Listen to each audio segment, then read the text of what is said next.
Real people, right? Down on people. Not the best. Dude, I love these. They're all right. Well, This town. The ocean once carried his father's dreams, and now it was meant to carry his legacy. Josh Harris, the son of the legendary captain Phil Harris from Deadliest Catch, was once seen as the brave heir continuing his father's story of storms, sweat, and survival. Fans saw him as the face of resilience, the young man fighting to keep the Harris name alive through the wild seas of the Bering. But what began as an inspiring journey of legacy soon turned into a storm darker than any the ocean could ever bring, as shocking truths from his past came crashing down, changing everything. To truly understand Josh's rise and fall, you have to begin with his father, Phil Harris, born on December 19, 1956, in Bothell, Washington, a man whose soul belonged to the sea. From the time he was a boy of 8, he learned the harsh rhythms of the ocean beside his father. By 21, he became one of the youngest crab captains in the Bering Sea, commanding the FV Cornelia Marie, a vessel that would later become a symbol of grit and glory. Phil's boldness, humor, and honesty made him a fan favorite.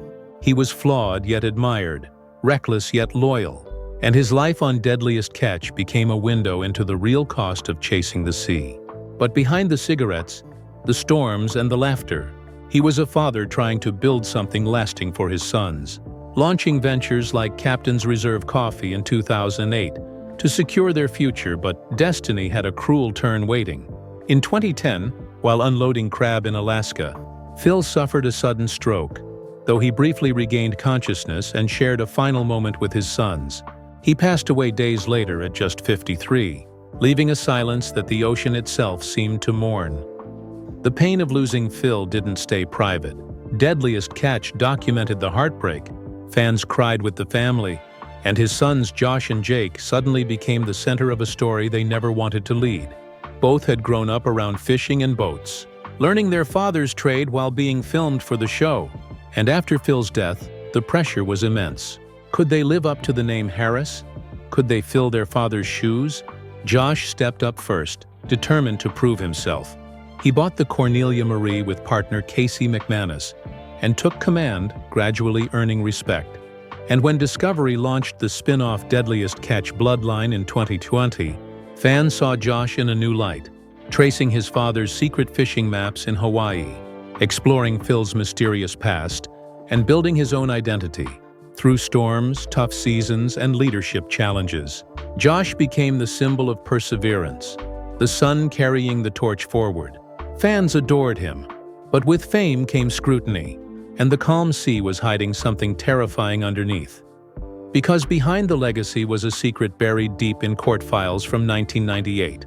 When Josh was just 15, he was accused of sexually assaulting a 4-year-old girl.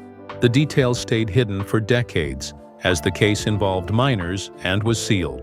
But records later revealed that he pleaded guilty to lesser charges, serving time and undergoing evaluation. At the time, no one knew, not even the show's producers, since sealed juvenile records rarely surface. And long before social media, the story remained buried. For over 20 years, fans watched him rise, completely unaware of the darkness that had already stained his past. But when the old case resurfaced in 2022, the shock hit like a tidal wave. Discovery Channel immediately cut ties with him, removing his presence from Deadliest Catch and erasing the Bloodline series from their platforms. The Cornelia Marie, once a proud symbol of family and endurance, vanished from the show entirely, signaling the end of the Harris legacy. Fans were furious, heartbroken, and confused. Social media exploded with disbelief. Many couldn't reconcile the man they admired with the accusations they were reading.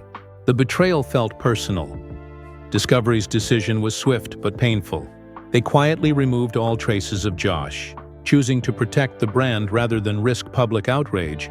And just like that, the legacy that began with Phil Harris's courage ended in disgrace and silence. For Josh, the fall was total.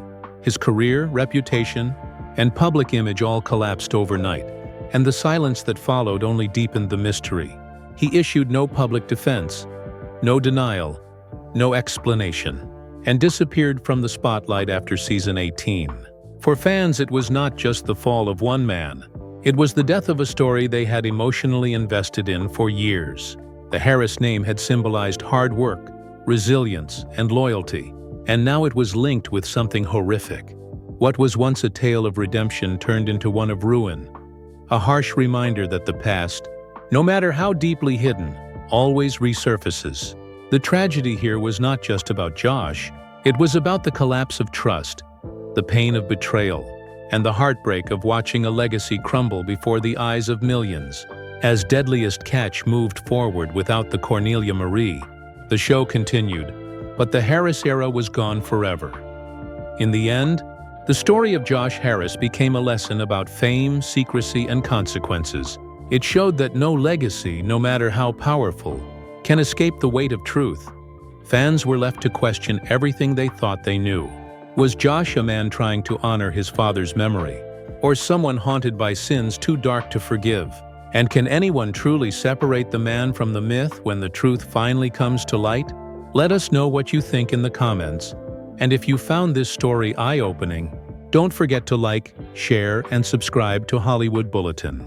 And hit the bell icon so you never miss the real stories behind the stars you thought you knew.